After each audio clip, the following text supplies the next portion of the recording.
après ça, puis on va répondre aux questions par rapport à ces mesures-là.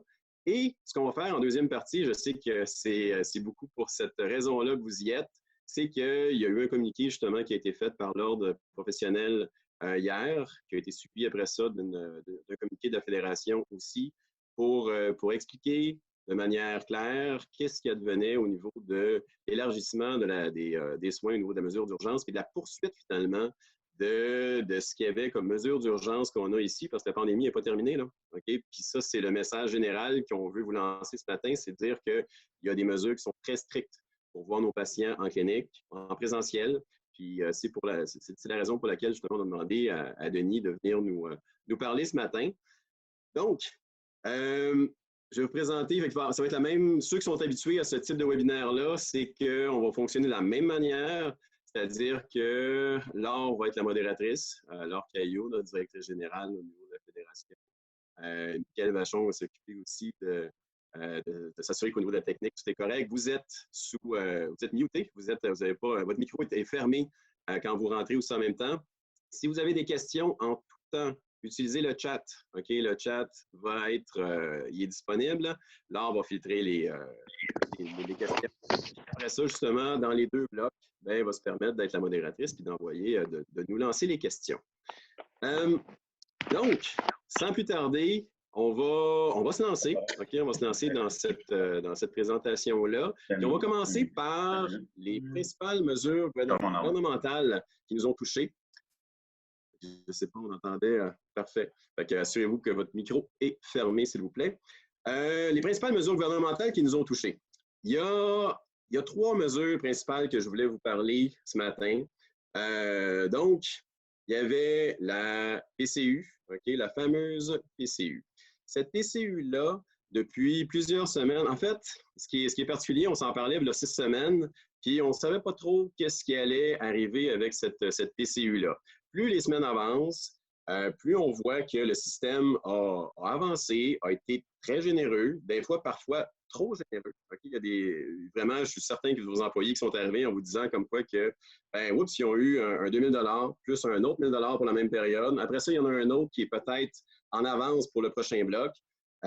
En somme, ce système-là, la PCU, permet à vos employés, à vos consultants d'avoir 2 000 par bloc par différentes périodes. La deuxième période a commencé à partir du 12 avril, se continue jusqu'au début mai.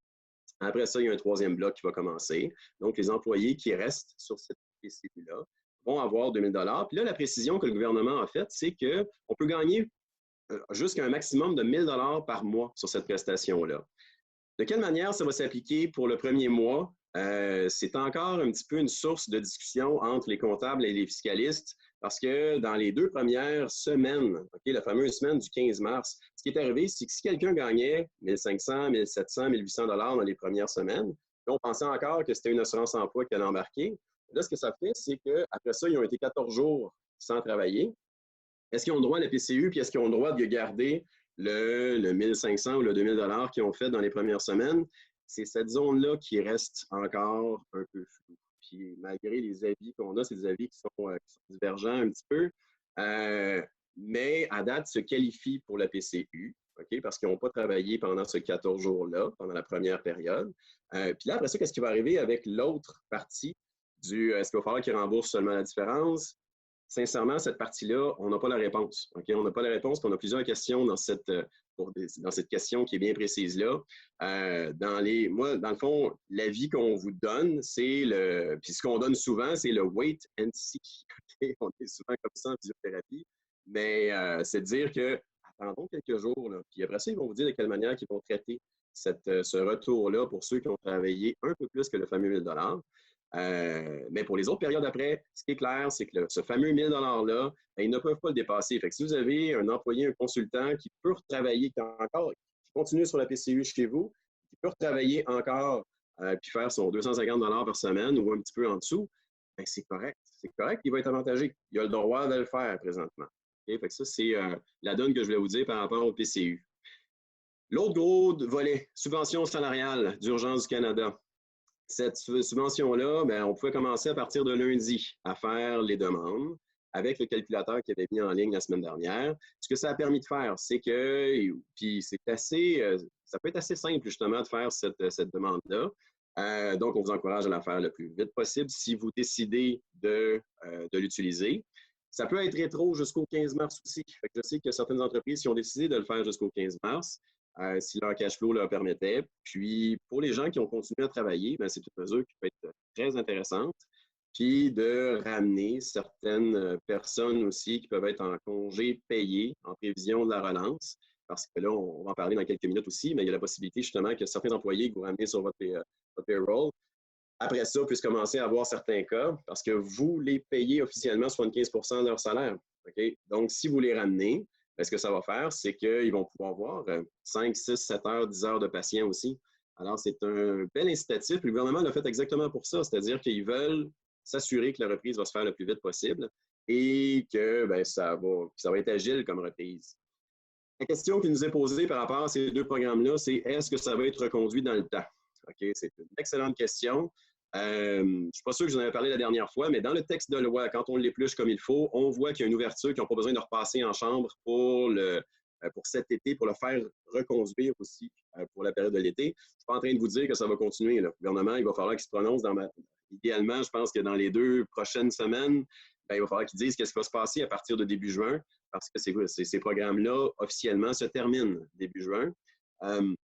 Donc, à notre avis, ces programmes-là n'auront pas le choix d'être reconduits un peu. Est-ce qu'il faut y aller mois par mois? On ne le sait pas. Okay? Moi, je vous donne notre avis personnel, mais on va le savoir quand même assez rapidement, justement, de qu'est-ce qui va se passer pour les mois d'été, parce qu'il y a plusieurs secteurs, dont le nôtre officiellement, parce que notre secteur n'est pas ouvert complètement, ça je le répète encore. C'est des secteurs qui seront jusqu'au début juin, ça m'étonnerait justement qu'ils soient ouverts aussi. Donc, ça, c'est la partie justement que je voulais vous parler un peu plus au niveau de la subvention salariale. Dernier point, dernier programme, aide d'urgence du Canada pour le loyer commercial, l'AUCLC. Okay, ils ont beaucoup d'acronymes, nos amis. C'est un programme qui offre des prêts, subventions aux propriétaires d'immeubles commerciaux, donc à vos locataires, okay, pour qu'ils soient capables de réduire d'au moins 75 les mois d'avril, mai et de juin.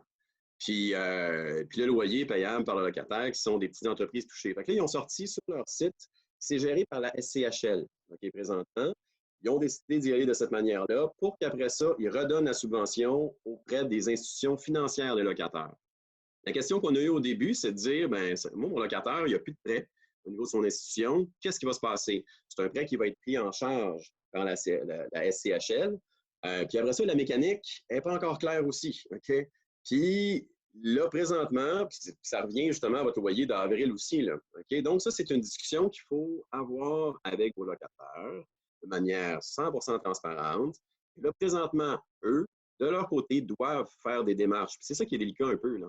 Ils doivent faire des démarches pour aller chercher ce 75 %-là, pour être sûr que vous, ce que vous ayez à payer, finalement, c'est juste un 25 % qui va être supplémentaire, qui devrait aider beaucoup. Mais là, il y a encore, c'est la même chose que les autres programmes. Vous m'avez entendu parler de PCU, de subvention salariale, puis tant que le texte officiel de loi n'était pas voté, n'était pas clair, bien, il reste encore un paquet de questions qui sont en suspens. Puis là, au fil des jours, vous voyez des nouveautés qui arrivent. Et au niveau des loyers commerciaux, c'est un peu ce qui est en train de se passer présentement. Donc, parce qu'ils sont même en train de dire, bien, pourquoi on ne donnerait pas ça, ce montant-là directement au locataire, plutôt qu'au locataire, parce que le locataire, lui, présentement, oui, il faut qu'il se force, mais c'est le locataire qui a la pression là, actuellement. Fait il y a des enjeux justement là-dessus. Le locataire a tout avantage à aller chercher cette subvention-là. Donc, notre gros point là, par rapport au loyer, c'est d'engager la conversation claire, franche avec vos locataires. On vous a envoyé un texte dans un des mémos de la Fédé au début de la semaine, avec un texte qui a été fait par un avocat avec qui on collabore, Manuel Saint-Aubin, maître Manuel Saint-Aubin, qui parlait de différents points surveillés dans vos baux. La conclusion de ça, puis vous irez le lire, justement, il est disponible sur le site aussi. Ce qui est important, c'est la discussion. Parlez-leur de ce programme d'aide d'urgence-là, parce que c'est à eux autres de faire la démarche. Et puis après ça, ça va être avantageux pour vous, évidemment. Donc, ces programmes-là avancent. Ces 3 programmes-là, justement, suscitent beaucoup de questions. Puis, je dirais tout de suite question, parce que je sais très bien que vous avez hâte d'entendre parler, Denis, par rapport au communiqué de l'ordre par la suite. Alors, Laure, je vais te laisser la parole. Je vois qu'il y a des questions dans le chat. Je te passe la POC. Oui, alors une première question concernant la subvention salariale de 75%. Oui. Si les employés sont payés à 75%, qu'ils ne travaillent pas pour le moment, est-ce que le 4% de vacances se cumule? Oui. Ou sinon, est-ce que ça se cumule 4%, seulement mais sur le les heures? pourcentage de vacances... Oui, excuse, vas-y. Est-ce que ça se cumule seulement sur les heures travaillées ou non? Là, c'est une paye qu'ils ont. Fait que congé, pas congé, c'est une paye. Ça se cumule sur le 75%. Merci. Une clinique paye un loyer à une autre compagnie dont elle est aussi, qu'elle possède aussi. Est-ce qu'on est éligible à l'aide du loyer commercial? C'est une excellente question. OK? Parce que là, présentement, si vous êtes locataire et locataire, là, actuellement, on n'a pas le détail, le fin détail du texte de loi de la SCHL pour vous dire si oui ou non vous allez l'être. À date, les signes, c'est que oui, la société locataire a droit d'utiliser justement ces services-là de la SCHL, mais je vous invite à lire le texte de la SCHL au complet. C'est assez détaillé, mais il manque encore des petits... quand on est propriétaire occupant, c'est cette notion-là justement qu'on cherche partout dans les textes. On n'a pas encore la réponse noir sur blanc. Et est-ce qu'on a des nouvelles concernant justement le fait quand on est sous-locataire d'un groupe qui eux-mêmes ne sont pas propriétaires de la bâtisse?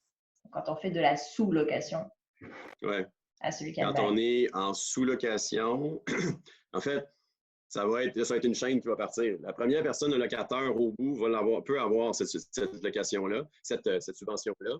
Puis après ça, le locataire duquel vous sous-louez, lui a accès puis va avoir ces avantages-là. Donc, vous, comme sous-locataire, vous devriez aussi avoir accès. OK? Fait que moi, il y a une cascade là-dedans qui va partir du locataire en haut. Puis il faut vraiment qu'avec votre locataire et que le locataire avec son locataire ait la discussion. Oui. Et est-ce que dans les dernières mises à jour, est-ce que la notion de baisse de revenus de 70% est maintenue pour cette aide pour les loyers? Oui. De 70 à... Elle a été annoncée au début dans les dernières. Oui, je sais. Est-ce qu'on a eu des mises à jour là-dessus? Je ne pourrais pas vous dire.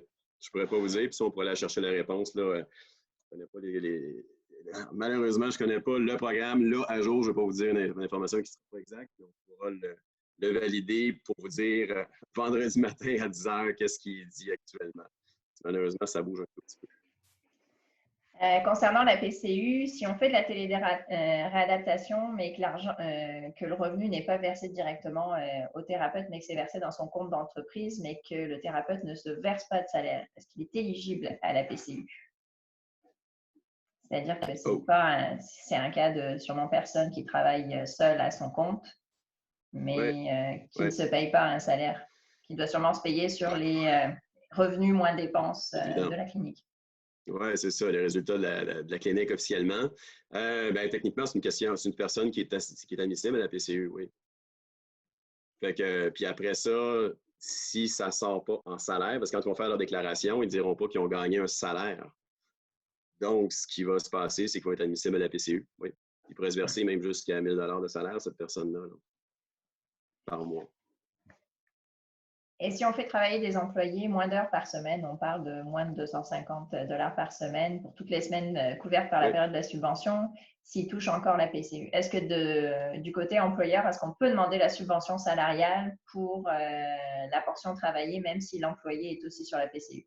Non, ça c'est super important. C'est la question qui revient souvent. Ces deux programmes ne peuvent pas cohabiter. La PCU et la subvention salariale ne peuvent pas être là en même temps. Soit qui est sur la PCU et qui gagne un maximum de 1 000 par mois, ou qui est réembauché sur la subvention salariale. Ça, c'est clair.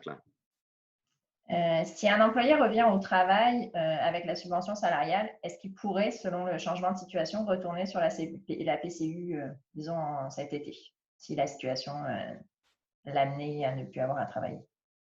Oui, présentement, ça se peut qu'il y ait du back and forth. Le gouvernement ne veut pas ça.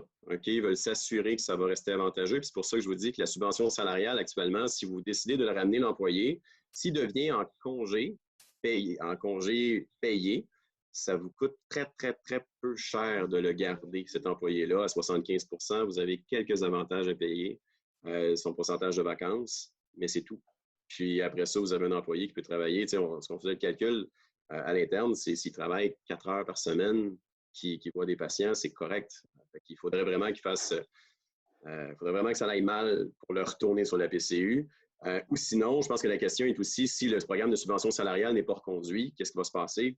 Sincèrement, si le programme de subvention salariale n'est pas reconduit, le gouvernement va avoir un paquet de monde qui va retourner encore dans un programme style PCU, si la PCU existe encore, ou sur l'assurance emploi. Un employé qui aurait été pendant 3 semaines sur la PCU, peut-il embarquer pour la 4e semaine sur la subvention salariale? Ou est-ce que la subvention salariale fonctionne uniquement par bloc de 4 semaines complets? La subvention salariale fonctionne par bloc. Il faut décider quand vous rembarquez un employé. Là, il y avait le dernier bloc. Le deuxième bloc dans lequel on est actuellement commençait le 12 avril, le dimanche 12 avril. Puis après ça, si vous avez décidé de le rembarquer, vous le rembarquez à partir du 12. Sinon, si vous voulez le rembarquer antérieurement, il fallait le commencer à partir de la semaine du 15 mars. Mais on ne peut pas commencer dans le milieu du cas. Ça, ils ont arrimé les périodes, une chance qu'ils ont fait ça, puis ils ont arrimé les périodes de PCU et de subvention salariale. C'est vraiment bloc par bloc que ça se fait. Pour les travailleurs autonomes qui n'ont pas de compagnie, est-ce que tu peux repréciser le calcul du montant sur lequel on est éligible pour savoir pour la PCU? Est-ce que c'est bien revenu moins dépenses? Tu veux dire? Pour les travailleurs autonomes. Oui, travailleur autonome, ça va être la même chose. C'est-à-dire que le travailleur autonome, la situation est précise, comme quoi que actuellement, s'ils gagnent plus de 1 000 $ par mois, là, ils ne deviennent plus éligibles à la PCU. S'ils gagnent en bas de 1 000 $ par mois, ils ont la PCU, puis ils peuvent aller jusqu'à 250 $ de revenus qu'ils vont avoir dans leur poche par semaine. Ça veut dire qu'1 000 $ par mois total. C'est vraiment une question de revenus. Là. On ne parle pas de revenus moins dépenses. On a une question concernant le programme d'aide pour les loyers, juste pour dire que pour le moment, les demandes ne peuvent pas encore être faites. On te parle un petit peu. Pour les demandes pour les aides au loyer, s'il y a une question, je le dis, les demandes ne peuvent pas être faites encore parce que le programme est encore en train d'être réglementé et encadré. Donc, on va vous mettre au courant quand ça sera mis en place. Ça devrait arriver très, très, très bientôt. La CHL planche dessus rapidement. Les locataires le savent. Fait que là, il faut juste engager le dialogue justement avec le locataire. Parfait. Je suis en train de faire le tour des questions. Oui, je en prendrai peut-être 2, 3 dernières. Ouais, je suis en train de faire le tour parce qu'il y en a plusieurs qui se recoupent. Est-ce qu'on doit payer les DAS sur le 75 % de subvention salariale? Tout dépendant si l'employé travaille ou ne travaille pas. S'il travaille actuellement, oui. Fait que s'il travaille, s'il voit aussitôt qu'il déclare 1 heure dans votre semaine, puis vous pouvez y aller semaine par semaine. Ça, c'est quelque chose qui s'est précisé aussi en même temps, parce qu'il y en a qui me posent des questions. Bon, s'il travaille une semaine, ça veut dire que pour le bloc au complet, il va falloir que je paye ses DAS. Aussitôt qu'il travaille 1 heure, qu'il déclare 1 heure dans cette semaine-là, vous avez à payer ses DAS. Sinon, vous n'avez pas besoin de le faire. Parfait. Je pense que ça fait pas mal le tour des questions. Il y en avait quand même plusieurs qui se recoupaient à ce niveau-là.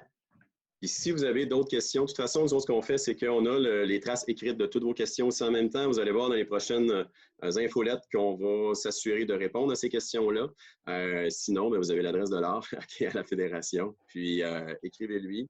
On vous répond rapidement. Puis, vous allez avoir on va vous donner la meilleure réponse en temps réel, en temps où est-ce qu'on l'a. OK? Fait que c'est ce qu'on va faire dans les prochains jours aussi. Donc, merci à tous.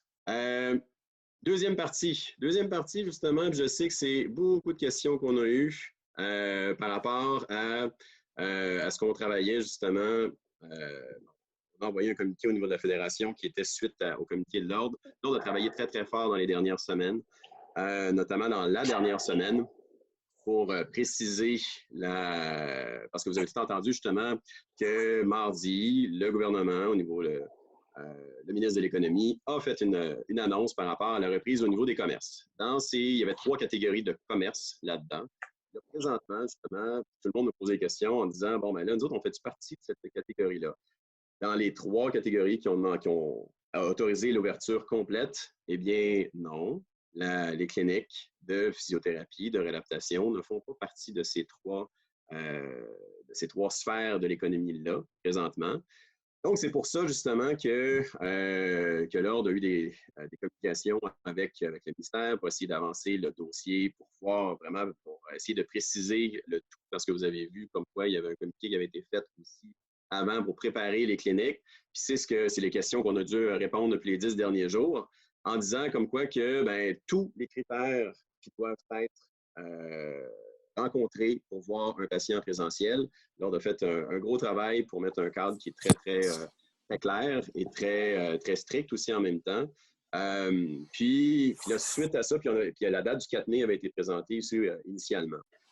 Donc, suite à ça, là, justement, il y a eu des derniers éléments justement qui ont été ajoutés. Un communiqué qui a été fait hier, puis pour élargir la notion de soins d'urgence. Puis là, depuis ce temps-là, vous êtes très nombreuses à nous écrire et à demander des précisions.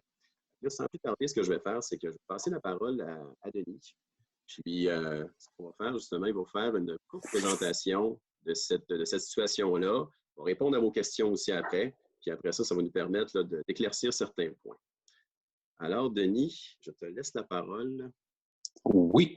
Alors, merci bien. Oui, vous m'entendez bien? Oui. Oui, parfait. Alors, je vais me permettre d'utiliser un PowerPoint, pas parce que j'ai l'impression que vous aurez peut-être pas lu les documents comme il faut, mais simplement pour se donner quelques références visuelles pour la présentation d'aujourd'hui, qui sera très brève, de 5 à 10 minutes, et j'accueillerai vos questions par la suite. Alors, tout d'abord, merci beaucoup pour l'invitation. C'est vraiment avec plaisir que je me joins à vous. Je le fais d'ailleurs toujours avec grand plaisir. Et je suis heureux aussi de saluer, même si la circonstance est bien particulière, qu'aujourd'hui, c'est la première journée du mois de la physiothérapie. Le mois de la physiothérapie qui, espérons-le, va se conclure d'une plus belle façon qu'elle a commencé. Comme vous le savez, c'est vraiment une situation difficile et on en est conscient. Néanmoins, ça nous a quand même amené, premièrement, à vous le souligner, ce mois de la physiothérapie-là, mais aussi pour essayer de voir comment, à l'intérieur de ce mois-là, on pourra en tirer la meilleure partie possible, parce que ces circonstances-là ne sont pas, évidemment, heureuses pour personne. Maintenant, vous avez vu que nous avons émis des consignes hier. On les a partagées rapidement à tous les membres de l'Ordre. Et plusieurs questions peuvent survenir quand on regarde ça. La première, c'est de se dire, pourquoi soudainement on a besoin de revoir ces mesures préventives-là pour ce qui est de l'utilisation des soins qui sont donnés en clinique. Alors, il est important de comprendre qu'au départ, qu'en 6-8 semaines, les choses bougent et on avait quand même été bien pisté quand on a su que les dates prévues de retour aux activités étaient les 4 et le 11 mai. Bon, vous l'avez remarqué, c'était effectivement les dates retenues, mais on n'a pas été ciblé dans les groupes pour la reprise des activités normales dans les dates prévues. Ceci étant, ça nous amène alors à regarder la réalité qui se présente et comment on peut ajuster la notion de soins urgents en physiothérapie après un délai quand même assez long de non-accessibilité facile aux soins et aussi certaines procédures relatives qui vont être précisées par rapport aux soins qui seront donnés en présentiel. Pourquoi est-ce qu'on a senti le besoin d'aller vers ça? C'est parce qu'il y a une réalité qui a changé. C'est-à-dire que depuis, avec lundi prochain, il y a 500 000 personnes qui vont retourner au travail. Alors, quand on retourne 500 000 personnes au travail, on vient de générer une pression qui va être distincte de celle où ces 500 000 personnes-là étaient chez elles à s'occuper des choses de base. Alors, on a évidemment une pression qui va s'accentuer sur le système de santé. Alors, l'Ordre, dans sa mission de protection du public, ne pouvait pas rester insensible à cette réalité-là qui s'en venait. La deuxième chose aussi, c'est que le temps joue un rôle. Alors, ce qui pouvait ne pas être urgent il y a 4 semaines, il y a 6 semaines, il y a 8 semaines pour un patient qu'on pouvait se dire, écoutez, on va se donner un peu de temps puis on vous verra un peu plus tard. Mais cette condition-là a probablement progressé dans la notion d'urgence et on a voulu à ce moment-là s'adapter à la réalité qui était en place et donc essayer d'accommoder, essayer d'élargir un peu la notion ou le concept d'urgence pour rencontrer la réalité qui est actuellement en place. Donc, les consignes qui sont en place restent. La seule chose, c'est qu'on les a modelées pour rencontrer la réalité qui est en vigueur actuellement. Tout d'abord, quand on regarde le prolongement des mesures en vigueur, ça se maintient. Comme vous le savez, on va continuer dans ce contexte à privilégier l'utilisation de la téléréadaptation pour les cas qui s'y prêtent. Alors, vous le savez, il y a eu un travail colossal qui a été fait par la Fédération, par l'Association et par l'Ordre aussi pour s'assurer que les tiers payeurs tels que la CNES, la SAC et même certains assureurs privés acceptent de rembourser les soins de téléréadaptation. Alors, il est important de dire que la téléréadaptation, c'est un soin professionnel, ça doit être donné dans un contexte professionnel et fait de manière aussi professionnelle que possible, même si parfois le cadre dans lequel on doit le faire peut être à domicile ou ailleurs, parce que c'est pas toujours évident de le faire à partir d'une clinique, mais on met l'emphase sur le fait que tout ce qui peut se faire et qui doit se faire par téléréadaptation doivent être continué et en même temps fait avec un très grand professionnalisme, comme vous êtes habitué de le faire. On va toujours limiter la présence en clinique des cas que l'on considère urgents. Et là, vous allez voir que l'on a quand même modifié cette définition-là de l'urgence et c'est ce à quoi je vous convie là, dans les minutes qui suivent. On a voulu réévaluer la notion d'urgence parce que il y a des cas qui ne peuvent plus attendre. Il y a des cas qui doivent être vus en présentiel pour améliorer la qualité des soins qu'on va donner. Et il y a des personnes que l'on doit revoir, ne serait-ce que pour faire des ajustements opportuns au traitement ou effectuer certains tests qui vont nous donner une chance de mieux comprendre la réalité que le patient vit. Et ça, toujours dans la perspective de protection du public. Donc, il faut, quand on regarde ce qui a été modifié dans l'évaluation de l'urgence, alors on sait qu'on a affaire avec des professionnels de la santé, des gens bien formés, des gens qui sont capables de faire preuve de jugement clinique. À chaque fois que vous voyez un patient, vous faites preuve de jugement clinique. Donc, vous devez exercer votre jugement et on dit que pour vous guider dans votre jugement clinique, observez les points suivants. C'est-à-dire que si vous avez un patient qui présente des signes et symptômes neurologiques, ça mérite d'être vu en clinique. Si c'est un traumatisme récent aussi, quand c'est possible de le faire en téléréadaptation, c'est merveilleux, mais ça pourrait faire l'objet d'une urgence. Et n'oubliez pas que le texte d'introduction, c'est que pour déterminer le caractère urgent de la condition du client, les professionnels de la physiothérapie peuvent, malheureusement, le petit bout ici, peuvent tenir compte des éléments suivants, donc les éléments qui sont cités. Donc, il y a donc le traumatisme récent, des signes de TCC, une douleur ou une perte de fonction importante. Vous êtes parmi les gens les mieux placés pour l'évaluer, cette douleur ou perte de fonction importante. Les patients en situation post-opératoire. On a voulu aussi intégrer dans notre phrase suivante les atteintes cardio-respiratoires pédiatriques. Nous avons ajouté gériatrique parce qu'on ne se le cache pas, c'est la place où les problèmes sont les plus criants actuellement dans la clientèle gériatrique. Oui, en CHSLD, mais oui aussi ailleurs, parce que l'impact sur cette clientèle-là est plus grande à tout prendre que sur les autres groupes de clientèle. Ainsi que les personnes qui ont des conditions périnéales nécessitant une consultation. Alors, la dernière fois, nous avions indiqué nécessitant une consultation ou un suivi soutenu. On a enlevé la notion de soutenu parce qu'il y a un moment donné où on doit être capable d'apprécier plus directement ces conditions-là. L'autre gros bloc qui a été ajouté, et ça, je vais essayer de vous le décrire avec le plus de précision possible, c'est les cas nécessitant une consultation en présentiel à la suite d'un report prolongé des soins. Alors, vous avez vu que le gouvernement a demandé aux cliniques de physiothérapie de reporter l'ouverture des cliniques, de reporter les soins dans la mesure du possible au plus grand nombre de cas possible, dans la mesure où on pensait qu'il y aurait une réouverture plus grande à partir du 4 mai et du 11 mai. Ça n'a pas été tout à fait le cas. Donc, nous, on s'est dit, bien, il est possible qu'il y ait des cas qui, suite à votre expertise, nécessitent une consultation en présentiel parce qu'il y a eu un report dans le temps qui a été demandé par le gouvernement dans des prestations de services qui se font normalement en clinique. Alors, pourquoi on a dit qu'on devrait faire ça?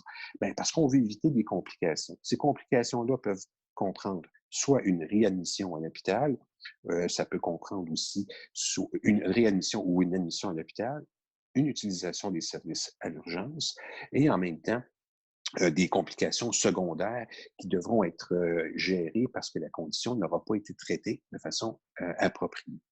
On doit aussi penser que ces patients-là qui sont privés de soins directs peuvent nécessiter une réévaluation et un ajustement des soins prodigués par une présence en clinique. Alors, il est possible que vos cas de CNESST ou de SAC que vous aviez pu voir jusqu'à maintenant en téléréadaptation nécessitent d'être vus une fois ou deux ou trois selon les circonstances en clinique pour vous permettre de faire progresser les soins de cette personne-là et pour adapter les soins dans les meilleures conditions possibles. Enfin, il est possible que vous deviez procéder à une évaluation de la condition du patient en personne parce que les critères qui sont mentionnés, que ce soit la présence des signes et symptômes, traumatisme récent, un TCC ou autre, ou une douleur ou une perte de fonction importante, le requiert. Ça peut aussi être une situation bien particulière où vous dites le contexte clinique de ce patient-là me préoccupe parce que il y a des facteurs psychosociaux qui prennent de plus en plus de place dans le portrait clinique et que la qualité du contact ou de l'alliance thérapeutique qui doit être établie avec ce patient-là va devoir prévaloir. Alors, vous savez comme moi que parfois, la condition, elle est du point de vue biologique, on parle biopsychosocial, du point de vue biologique, relativement correct. On est capable de composer avec en téléréadaptation ou autre. Sauf que toute la facette psychosociale de l'intervention de physiothérapie se concrétise ou se manifeste dans un potentiel de chronicité important, dans un potentiel de risque de complications important. Et c'est là que l'expertise et le jugement professionnel dont on est les gardiens, doit s'exprimer. Alors, c'est loin d'être une ouverture à tout crin. L'idée, c'est vraiment de dire, écoutez, dans ce cas-ci, la condition biologique, parfait, on est capable de composer avec. Mais si je laisse se détériorer le psychosocial par l'absence d'un contact avec le patient, je pense que je vais me retrouver, et le patient va se retrouver dans une condition avec plusieurs facteurs délétères. Alors, c'est ça qu'on a voulu inscrire dans cette description-là, et c'est ça que j'essaie de vous communiquer le plus clairement possible. Et la raison pour laquelle on est à l'aise aujourd'hui de vous le dire, ça, et de vous le permettre, c'est parce qu'on a mis en place il y a 2 et 3 semaines, avec l'aide de la Fédé et l'aide de l'association, des mesures qui sont considérées comme étant même un peu plus strictes que ce qu'on observe réellement dans les milieux de soins du secteur public. Parce qu'on se dit, on va être prêt à les prendre, on va les prendre d'une manière sécuritaire. On va même être capable d'en ajouter une couche parce qu'on veut vraiment s'assurer que les recommandations qu'on va faire soient au-delà de tout soupçon et que l'on va garantir aux patients un milieu de soins le plus adéquat possible. C'est pour ça que l'on a ajouté un point important qui s'est développé dans les derniers temps, à savoir le port du masque obligatoire chez les patients vus en présentiel. Alors, on va demander à ce que les patients portent un masque quand ils seront vus en physiothérapie. Et donc, ça va limiter aussi la capacité de propagation de ce patient-là à son environnement de virus et ça va ajouter une dimension supplémentaire de protection. Il y a 3 semaines, on aurait eu du mal à vous le dire parce que le docteur Arruda, vous l'avez vu, aime pas beaucoup cette notion-là ou ce concept-là. Il l'a pas vraiment promu ou défendu. Nous, on se dit aujourd'hui, oui, on va le demander. Vous trouverez évidemment la façon dont il doit être procuré aux membres. Si un patient arrive et il ne l'a pas, vous devriez penser à trouver une manière de lui recommander de s'en procurer un ou tout simplement de s'en confectionner un. Mais on le demande et on l'y tient.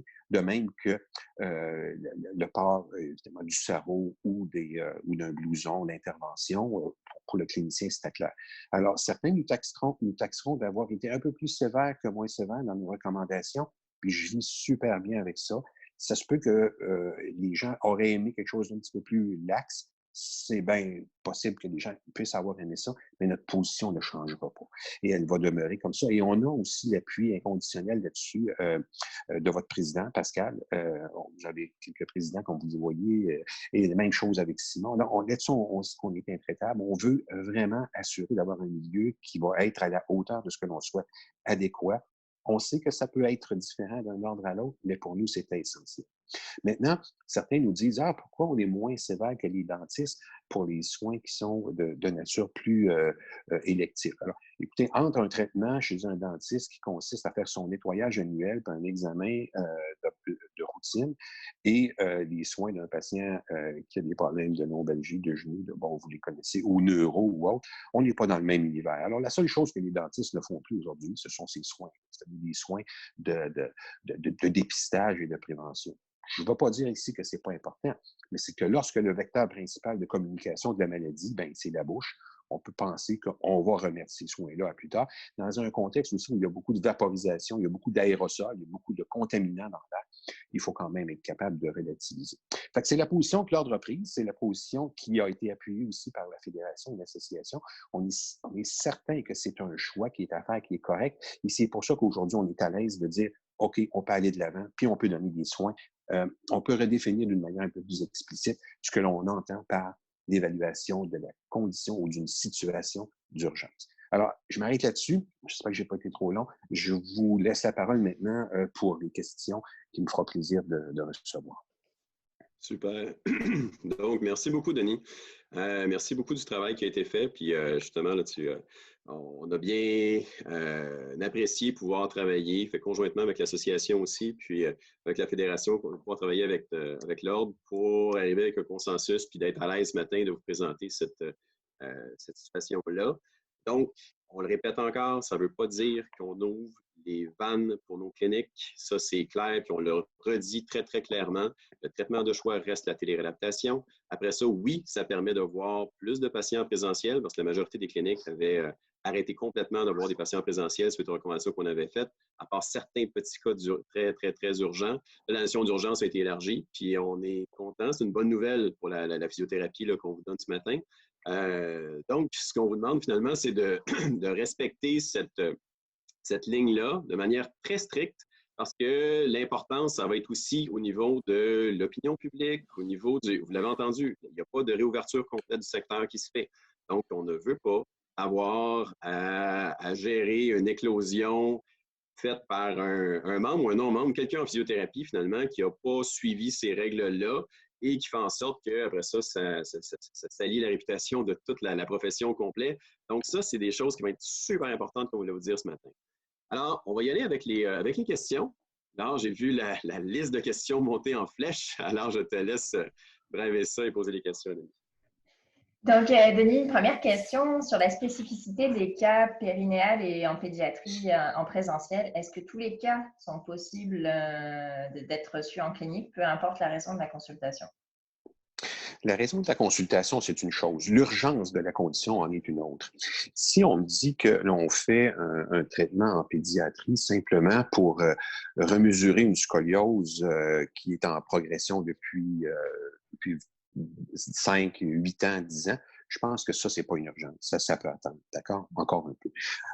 Par contre, si on a une situation en rééducation périnéale où la personne, par l'absence de soins, voit même des épisodes de répétition d'infection urinaire, voit même des épisodes, ça, on parle d'une urgence. Alors, je ramène le concept de base, c'est pas le diagnostic qui est posé, c'est la raison de la consultation et l'urgence de la condition. Et ça, c'est votre jugement clinique qui va le déterminer. Alors, si vous nous envoyez tous les cas de figure qui vont toucher à ça, vous allez toujours être confronté au final en disant, qu'est-ce que votre patient présente comme signes et symptômes? Est-ce que ces signes et symptômes-là sont considérés urgents dans la pratique que vous avez? Et si oui, vous pouvez vous demander ensuite, est-ce que l'intervention en téléréadaptation peut régler le problème? Si vous êtes rendu là et que c'est non, mais là, vous le voyez en présentiel. Alors, l'idée, c'est vraiment d'aller potentialiser la téléréadaptation suite à un jugement que vous aurez posé sur l'urgence de la condition, parce que le diagnostic, vous savez, ça peut être très variable là, en termes d'urgence ou non, parce que le même diagnostic peut être urgent ou non urgent selon le contexte du patient. Alors, faites preuve de jugement, assurez-vous de le documenter, ce jugement-là, pourquoi vous l'avez jugé urgent, et ensuite, faites votre intervention. Merci. Il y a beaucoup de questions concernant la clientèle des 70 ans et plus. Est-ce qu'on peut recevoir justement cette clientèle pour des cas urgents en clinique? L'urgence n'a pas d'âge.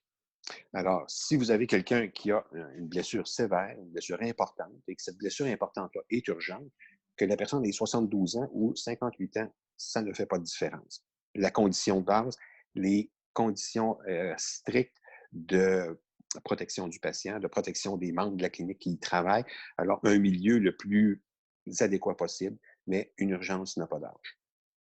Et est-ce qu'on peut se rendre pour répondre à des urgences à domicile ou en CHSLD? Bien sûr. Merci. Et autre question, toujours concernant les personnes 70 ans et plus. Est-ce que l'Ordre aurait envisagé d'adapter la réalité des recommandations selon les régions? Parce qu'on sait que certaines régions sont moins touchées que d'autres. On n'a pas ce pouvoir-là. Parfait. Je m'en rends à la suite de mes questions. Je ne réponds pas de façon courte et sec parce que je ne suis pas content. C'est juste parce que je veux répondre à plus de questions possibles. C'est bien parfait. Est-ce que les programmes de réadaptation intensif type DCF peuvent-ils reprendre si les clients déconditionnent à la maison? Est-ce que le client doit porter un masque pendant les 5 heures? Alors, cette réalité-là, évidemment, on ne recommande pas que les gens retournent, pas dans les cas d'ICF, en tout cas, à moins qu'il y ait des besoins particuliers qui soient identifiés, qui mettent ces candidats-là en urgence. On les voit beaucoup plus dans un profil ou dans un contexte de téléréadaptation pour le moment, du point de vue de l'ordre. Je comprends que dans certains cas, vous souhaiteriez voir ces patients-là en présentiel. C'est une bonne chose. La consigne du masque, elle est incontournable au moment où on se parle. Qu'est-ce que vous voulez, c'est plate, mais c'est comme ça. Alors, dans la mesure où vous recevez le patient un à la fois et que vous voulez vérifier des choses bien pointues, bien précises, c'est correct. Sinon, trouver des alternatives à domicile. Je me permets d'intervenir 30 secondes parce que justement, au niveau de la CNSST, de la SAC, des assureurs privés, c'est au niveau des DCF, c'est un travail qui est en train de se faire avec la Fédération, avec le comité inter. Puis, on va avoir des spécificités aussi avec cette nouvelle ouverture-là, un petit peu plus au niveau de la notion d'urgence. Fait qu'il y a un comité qui se penche vite là-dessus. Puis, sincèrement, au début de la semaine prochaine, on va avoir des nouvelles un peu de comment on va pouvoir fonctionner avec ce type de clientèle-là. Mais pour le moment, ça reste encore des séances qui vont être individuelles. Évidemment, on ne veut pas se retrouver dans une situation où il y a 3-4 patients qui vont aller être sur le tapis roulant, le vélo, les exercices, les accessoires. On n'est pas là du tout. Fait que ça reste des séances individuelles que vous allez faire. Et présentement, pour le moment, on oublie ça, là, les séances de 5 heures par jour, 5 jours par semaine. Et on va vous revenir avec plus de spécificité là-dessus très, très rapidement. Merci. Est-ce que les thérapeutes doivent noter au dossier pour justifier la nécessité d'une séance en présentiel? Je pense que c'est sage de le faire parce qu'à ce moment-là, on aura la chance dans le cas d'une inspection ou dans le cas d'une plainte qui pourrait être faite, avoir des bases solides qui nous permettraient de comprendre la réalité qui serait propre aux patients. Alors, si j'avais à vous faire une recommandation précise là-dessus, je vous dirais oui. Une question précise. Un patient qui viendrait pour un cas pour l'ATM avec approche interne, même si ce cas rentrerait dans des critères d'urgence, est-ce qu'il pourrait être vu vu qu'il ne peut pas porter son masque lors de la séance? Oui. Alors, dans ces cas-là où vraiment une intervention interne est nécessaire et que c'est une urgence, on comprendra un ATM bloqué ou quelque chose comme ça. Oui, on peut faire quelque chose là-dessus. Des fois, à ce moment-là, s'assurer du côté du clinicien de prendre des mesures encore plus sérieuses. En ce cas-ci, le port des gants, évidemment, est un incontournable. Évidemment, masque. Vous pourriez ajouter la visière, ça m'apparaîtrait une précaution tout à fait sage. Et évidemment, s'il y a eu des liquides qui sont en contact avec vous, vous devez changer votre blouson ou changer votre cerveau après ou faire des choses en conséquence. Mais c'est possible de le faire. On ne laisserait pas une personne souffrir dans une condition comme celle-là. Alors oui, mais le niveau d'intervention au niveau des mesures de prévention et de précaution va être plus élevé. Merci. Est-ce que le SARO est finalement obligatoire ou non pour les professionnels? Blouson ou sarrau à manches longues obligatoire. Parfait. Si quelqu'un décide de prendre un uniforme particulier, bon, rendu là, écoutez, en autant que le vêtement ne soit pas le vêtement civil, le vêtement quotidien, parce qu'on doit être capable de le changer si le vêtement est venu en contact avec des liquides biologiques. Parfait. Une question, est-ce que l'ordre recommande ou non le traitement de la zone orofaciale? Dans la mesure où c'est une urgence, oui. Parfait, merci. Est-ce que toutes ces nouvelles dispositions ont été discutées avec la santé publique? Toutes les nouvelles dispositions qui touchent l'exercice de la physiothérapie relèvent de l'ordre. Alors, on suit toutes les consignes gouvernementales. Et s'il y a des décisions pour lesquelles on n'est pas sûr, on va demander au gouvernement. S'il y a des décisions pour lesquelles on est sûr, on prend nos décisions, mais on respecte chaque palier d'intervention, que ce soit gouvernemental et autres. Alors, on fait nos consultations régulièrement. On est en contact direct d'ailleurs avec le ministère de la Santé et des Services sociaux. J'ai partagé les courriels avec plaisir avec Pascal et Simon. Même chose avec la ministre de la Justice. C'est aussi régulièrement un lieu de contact. Et aussi le ministère de l'Éducation, parce que tous nos gradués aussi avec lesquels on doit composer. Alors, on s'en tient toujours à être à l'intérieur de nos prérogatives. Et d'ailleurs, je vous le disais tantôt, est-ce que l'ordre de pensée a décloisonné d'une région par rapport à l'autre? Si c'était une chose que l'ordre pouvait faire, on le ferait. On ne peut pas le faire. Alors, c'est pas ça qu'on y va avec une mesure égale pour tout le monde. bien que l'on soit convaincu qu'on ne peut pas traiter la région montréalaise comme les autres régions du Québec. Je pense que c'est assez évident pour tout le monde, mais on n'a pas ce pouvoir-là, alors on ne le fait pas.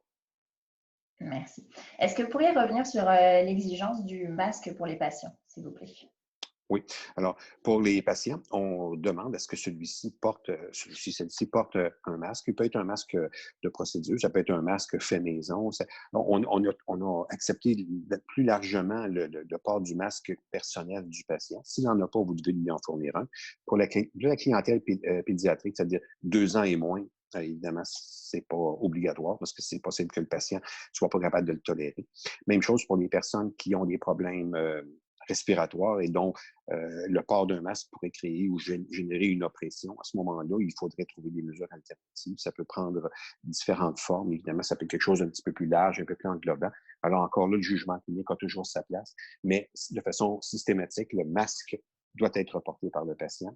Un masque de procédure ou un masque fait maison ou un masque qui l'accommode pour sa condition. C'est pas obligatoire pour les enfants de moins de 2 ans. Et puis, évidemment, pour les personnes avec des difficultés respiratoires majeures ou des choses qui ne permettraient pas d'avoir un masque normal, on doit trouver des mesures alternatives. Merci. Concernant plus la gestion en clinique, donc si la personne demande si on pourrait reprendre des rendez-vous pour des réévaluations ou des urgences seulement, c'est-à-dire que ça entraîne forcément un espacement des rendez-vous pour gérer Oui. aussi la distanciation? Oui, la distanciation du 2 mètres est importante. C'est pour ça que la personne à l'accueil, certaines personnes nous disaient, ben mon Dieu, ils sont vêtus d'une manière plus grande que tout le monde. C'est vrai. Ces gens-là vont à l'accueil voir passer tout le monde, tout le florilège des patients qui vont rentrer à la clinique. Alors, il faut qu'il y ait un maintien de la distanciation à l'entrée. Ensuite, la personne doit être orientée directement dans la salle de traitement. Il n'y a pas de place nécessaire pour qu'il y ait de longues attentes à l'intérieur d'une salle d'attente. Si la salle d'attente est assez longue, minimalement, on garde le 2 mètres entre les personnes. Alors, oui, il y a une gestion du temps et il y a une gestion du patient dans sa circulation qui est importante. Assurez-vous aussi que dans les cliniques, dans la mesure du possible, la circulation se fasse à sens unique, c'est-à-dire qu'il y a des places où on peut rentrer, il y a des places où on peut sortir. Je ne dis pas pour la porte d'entrée strictement ou nécessairement, mais dans la mesure où, dans la clinique, il est possible d'établir une circulation pour éviter que les gens se croisent dans les corridors ou que les gens soient appelés à devoir se croiser dans une proximité trop grande. On vous le recommande. On comprend pertinemment que ce n'est pas possible dans tous les cas, mais dans la mesure du possible, on vous encourage à le faire. Merci. Je pense qu'il y a beaucoup de questions qui remontent aussi sur la question du sarrau manche longue versus le fait de plutôt se laver les mains jusqu'au poignet, voire coude. Donc, qu'est-ce qui serait plus sécuritaire et pourquoi est-ce qu'en fait le sarrau manche longue a été demandé? Le sarrau en manche longue a été demandé parce que c'est là où l'ordre a décidé de tracer la ligne. À ce moment-là, ça va je ne sais pas si, tout comme moi, vous aimez avoir l'avant-bras du clinicien dans la figure des fois, mais moi, ça ne m'intéresse pas. C'est simplement une mesure de précaution supplémentaire que l'on prend. On comprend que oui, ça peut toujours se faire, oui, c'est peut-être pas autorisé dans le milieu public, mais ce que l'on a donné comme consigne, et on sait que c'est plus sévère que ce qui est ailleurs recommandé, on vous demande de porter le sarrau à manche longue pour assurer des mesures d'hygiène. On a autorisé l'idée de ne pas porter de gants puis de vous laver les mains après chaque patient. Ça, c'est correct. On est capable de vivre avec ça. Mais là, d'être obligé de vous laver jusqu'à la hauteur du coude ou du mi-bras, on trouvait ça à la fois moins convivial, puis en même temps, pour le patient, on considérait que c'était préférable. Et pour la perception aussi du public envers les soins que l'on donne, c'est ce qu'on va recommander.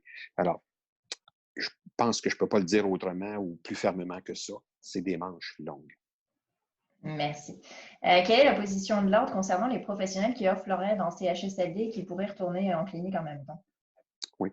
Il y a des guides qui sont, d'ailleurs, sur le site web de l'Ordre, vous allez trouver un guide qui décrit, selon la nature de l'exposition qui va se faire dans le secteur public, la personne est à très faible risque et elle peut faire ces 2 activités de façon concomitante sans problème. S'il n'y a pas de mesures de protection qui sont mises, il y a d'autres étapes qui doivent être faites. Mais si vous suivez, et là, je ne peux pas vous en faire la description complète parce qu'il y a plusieurs scénarios possibles, mais si les mesures, les EPI, les équipements de protection individuelle, sont appliqués de façon rigoureuse dans les milieux de CLSC, dans les milieux de CHSLD ou ailleurs, cette personne-là peut œuvrer là et quand elle sort, elle peut aller travailler en clinique avec toutes les mesures de protection qui sont nécessaires et c'est correct. S'il y a eu évidemment des contaminations en chemin parce que la personne n'a pas bien porté l'équipement ou tout ça, bien évidemment, elle doit le rapporter et donc s'abstenir à ce moment-là de continuer. Si vous allez sur le site web de l'Ordre, vous allez voir, il y a un scénario hyper détaillé sur ce que vous pouvez faire si vous œuvrez en même temps dans un milieu public et dans un milieu privé. Merci. Concernant la distanciation dans les salles avec plusieurs lits, est-ce qu'il faut installer le 2 mètres ou est-ce que les rideaux pourraient remplacer la mesure de distanciation? 2 mètres. 2 mètres. Parfait. Est-ce qu'un plexiglas pourrait être utilisé aussi? Un plexiglas pour séparer 2 lits? C'est une question qu'on me pose. Oui. Écoutez, non, en tout cas, c'est comme si vous ne metteriez un mur entre les deux. Si vous mettez un mur entre les deux, c'est correct, mais faites attention, le plexiglas, si celui-ci est vraiment, vraiment installé de bas en haut, parce qu'on ne veut pas que les contaminants passent par-dessus le plexiglas, c'est quand même des limites là-dessus. Alors, la notion du 2 mètres, essayez de pas passer à côté. Merci. Est-ce que ces mesures s'appliqueraient pour les professionnels en ergothérapie qui travaillent dans les cliniques? Évidemment, l'Ordre gère la prestation des services qui sont donnés par les membres de l'Ordre, donc physio et TRP. Maintenant, si ces gens-là sont appelés à côtoyer d'autres membres ou d'autres membres d'autres ordres, à ce moment-là, les consignes qui sont applicables pour nos membres ne peuvent pas être outrepassées par un autre ordre. Alors, s'il y a quelque chose qui va en bas de ça, ça veut dire que le milieu ne se qualifie pas. Donc, pour nous, les ergos ne pourront pas aller en bas de ce que nous, on demande s'ils ont à travailler en interdisciplinarité dans un contexte étroit. Auquel cas, si ça va, si c'est encore plus sévère ou plus minutieux, on n'a pas de problème. Mais si ça va en bas de ça, pour nous, c'est pas acceptable. S'il y a 2-3 professionnels qui travaillent dans une même clinique, est-ce que ces mêmes professionnels doivent aussi respecter la distanciation tout au long de la journée? On ne peut pas aller en bas des règles de l'ordre pour ce qui nous concerne. Est-ce que leurs ordres établiront des règles qui sont plus basses? Si oui, pour nous, ça devient une incompatibilité. Parfait, merci. On le voit dans les autres domaines, les réouvertures se font par phase. Comment ça se situe justement pour la physiothérapie comme il n'y a pas de date en tant que telle? Oui. Alors, on a parlé à l'attaché politique principal du ministère de la Santé, de la ministre de la Santé et des Services sociaux, ainsi qu'un autre de ses attachés. Ils sont 2 sur notre dossier. C'est M. Langlois, en fait, qui est notre principale source, et aussi M. Parent.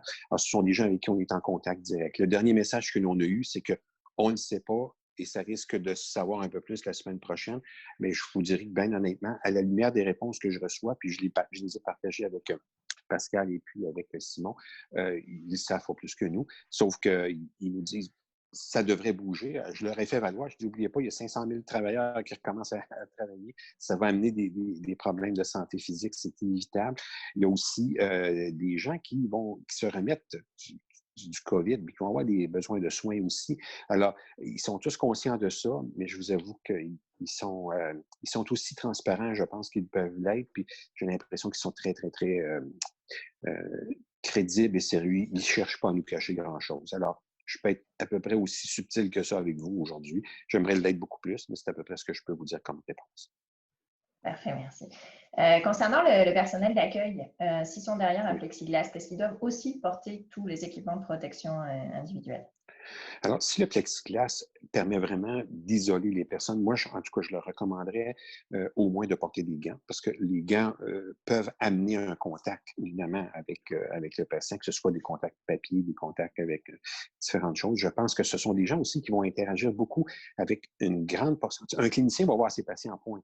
La personne à l'accueil va voir peut-être tout le monde. Alors, il ne faut pas oublier ça non plus.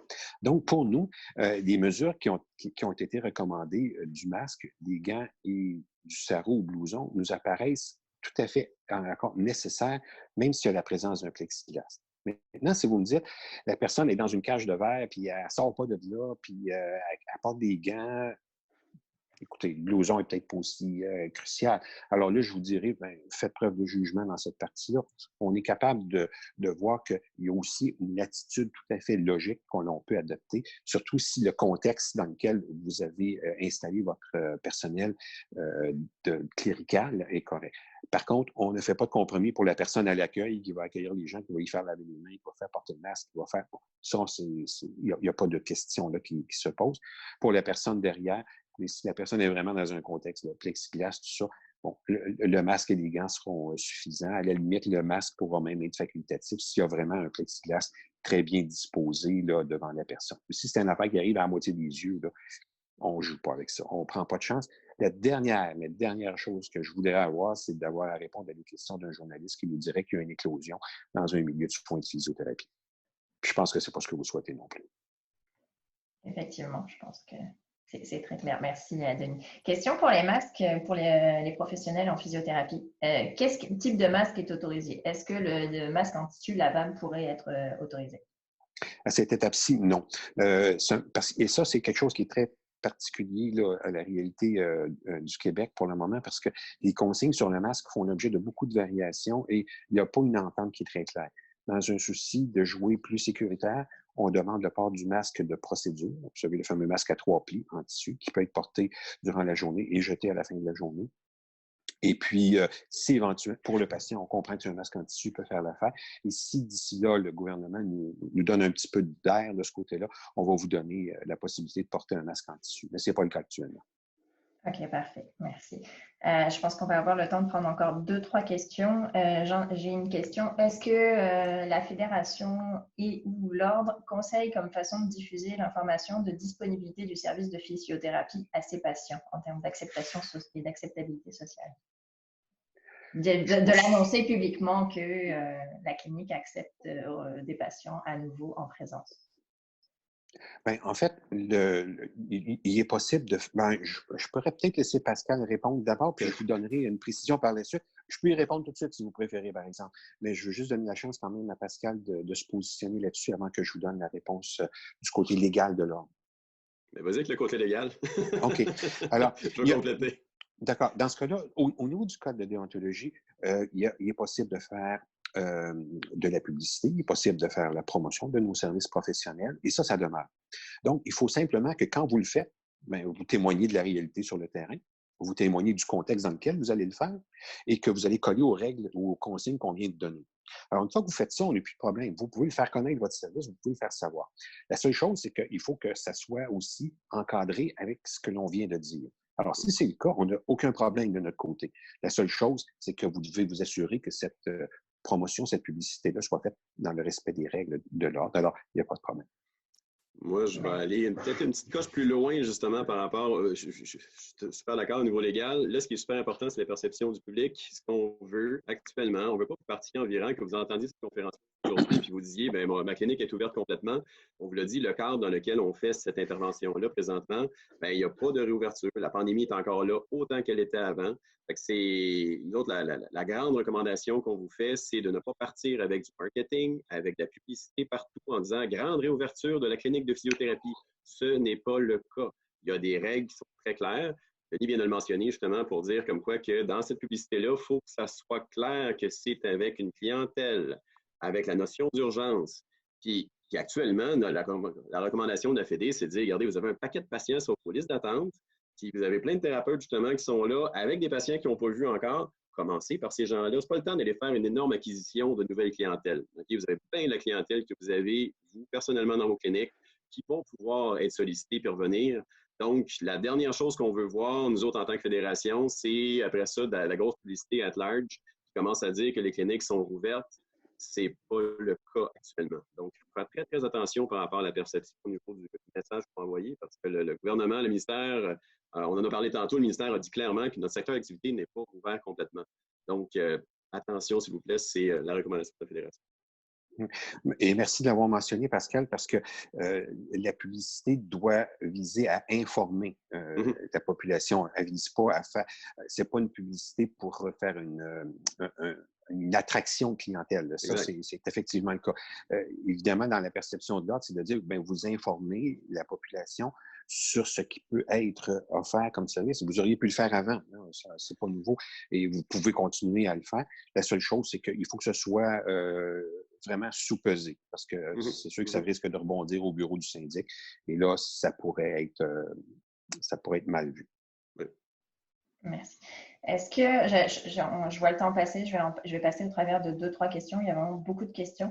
Est-ce que les services de garde vont être ouverts pour les professionnels de la physiothérapie? C'est un enjeu sur lequel je ne peux pas me prononcer. Je ne sais pas comment ils vont réagir là-dessus.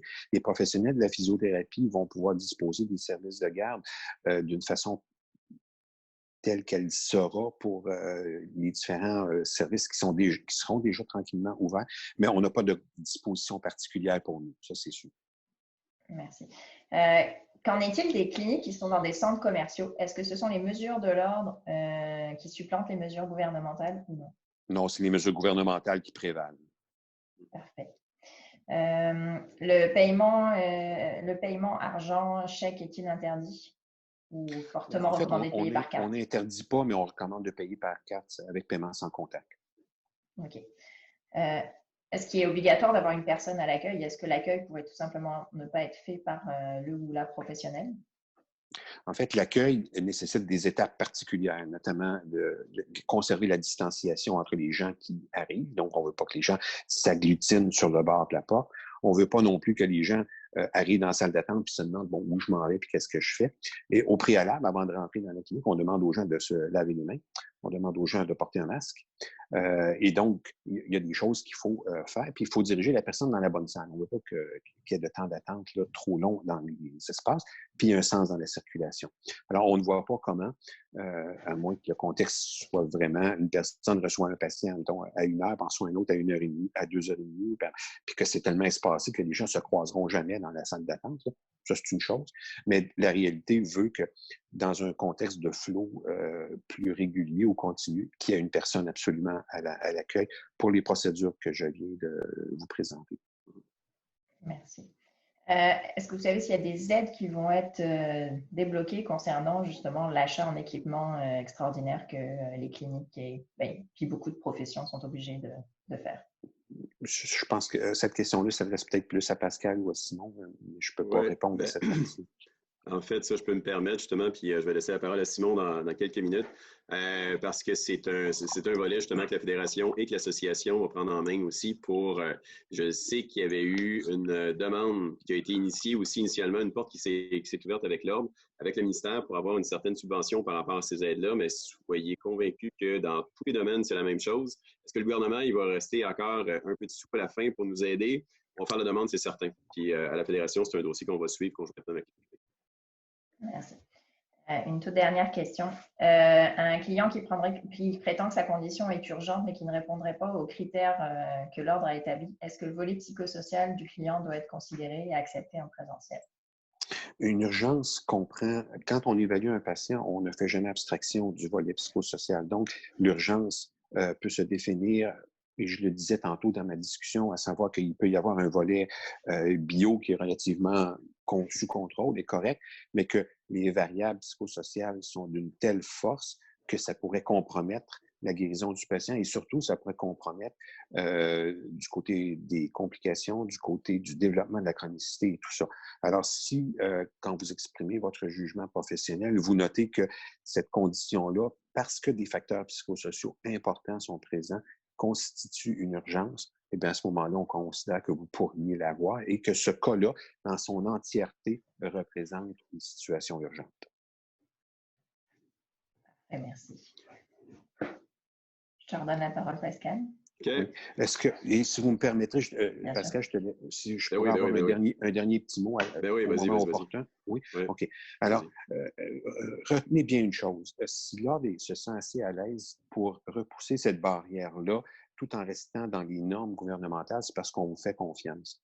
Et en vous faisant confiance, on sait que vous allez appliquer ces choses-là de la façon la plus correcte possible. Cependant, ne tombez pas trop rapidement ou ne tombez pas dans le piège de dépasser ces limites-là, parce qu'à ce moment-là, vous allez forcer l'Ordre d'intervenir, puis on va intervenir. Et l'autre chose aussi, c'est qu'on veut que ça se fasse en tout respect de la population que l'on doit traiter, que l'on doit protéger, puis aussi en respect de la profession que l'on représente. Donc, je vous dirais, tirez-en le meilleur parti possible pour la population que l'on a à desservir.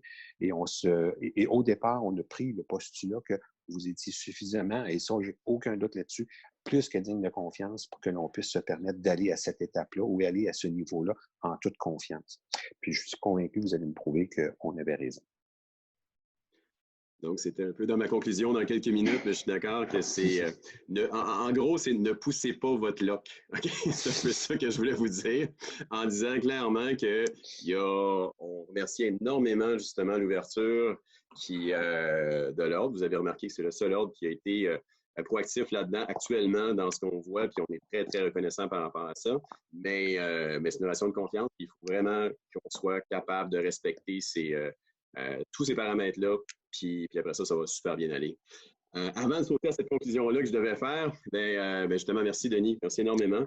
J'ai Simon Delvedov, Simon qui est avec nous, que vous avez vu dans quelques reportages à LCN ou à quelques places. Il a été une vedette de quelques tribunes dans les derniers 10 jours à peu près. Simon, j'aimerais ça juste que tu nous dises un peu là, actuellement au niveau de l'ACP, en fait au niveau de l'AQP, est-ce que vous êtes en train de travailler aussi conjointement avec l'ACP par rapport à ce plan de relance-là, puis différents petits aspects que tu peux nous dire. À toi la parole, mon cher. OK. Merci Pascal, merci Denis pour toutes les informations aujourd'hui. Donc, salut à tout le monde. C'est à mon tour de vous souhaiter un bon mois de la physiothérapie dans ces circonstances pas mal difficiles, je sais.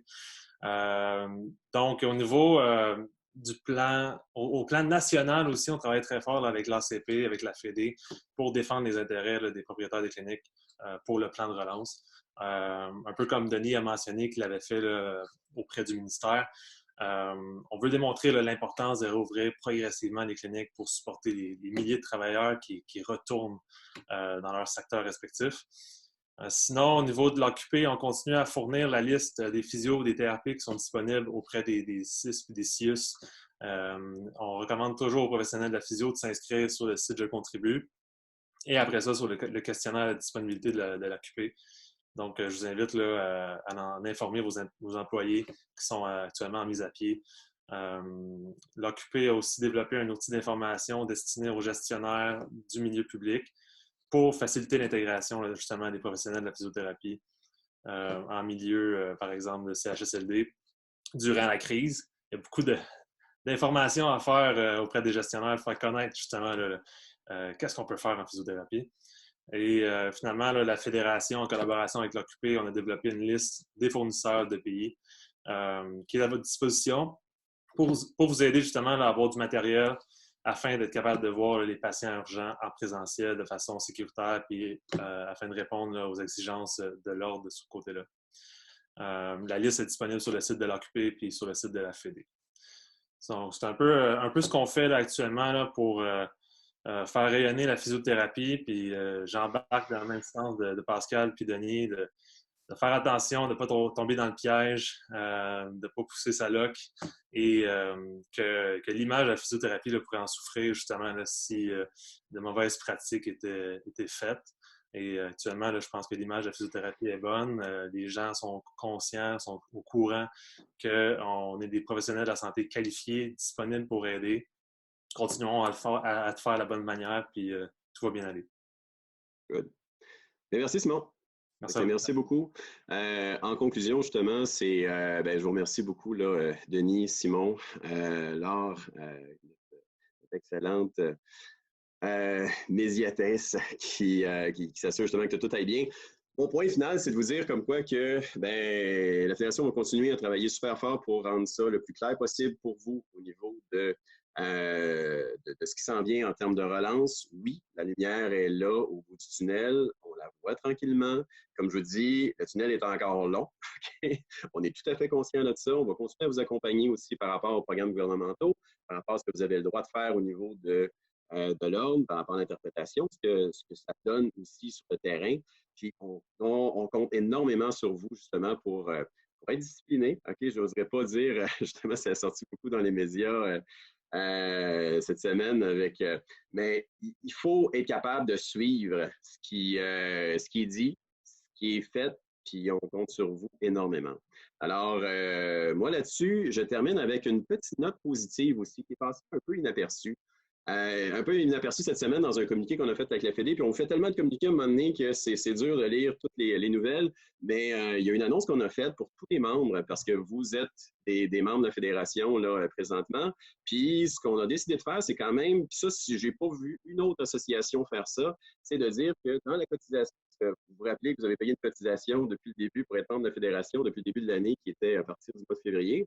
Bien, on a décidé, parce que la fédération gère bien, j'ose nous lancer des fleurs justement par rapport à ça, comme quoi ça fait 2-3 ans qu'on a une saine gestion.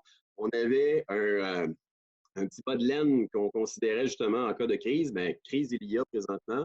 Ce qu'on a décidé de faire, c'est d'annoncer comme quoi qu'il va y avoir un retour de 30 sur la cotisation qui a été payée déjà sur la cotisation actuelle. C'est carrément un remboursement de 30 qui va être fait dans les prochaines semaines à nos membres qui ont déjà cotisé. On avait repoussé un peu comme l'ordre, comme l'impôt, on repoussait certaines périodes, la période de cotisation. Puis ceux qui n'ont pas payé vont avoir ce 30 %-là aussi de réduction en plus. Fait que je suis quand même bien content et bien fier de vous dire comme quoi que ça vous coûte encore moins cher les membres de la Fédé. Et puis je vous dirais qu'on a travaillé peut-être 2 fois plus fort que d'habitude dans les derniers mois, OK? Mais je suis content de vous le dire aussi en même temps. Puis pour ceux qui ont déjà fait une cotisation, ça sera ça de plus que vous allez avoir dans vos poches d'ici quelques semaines. Je vais laisser notre permanence, justement, gérer le tout. Alors, je vous dis merci beaucoup de nous suivre encore. Restez proches de tout ce qu'on fait. Vous avez été plus de 260, c'est ce que je voyais sur le pic aujourd'hui. À nous suivre, à nous écouter. On va continuer à vous envoyer régulièrement, justement, des communiqués.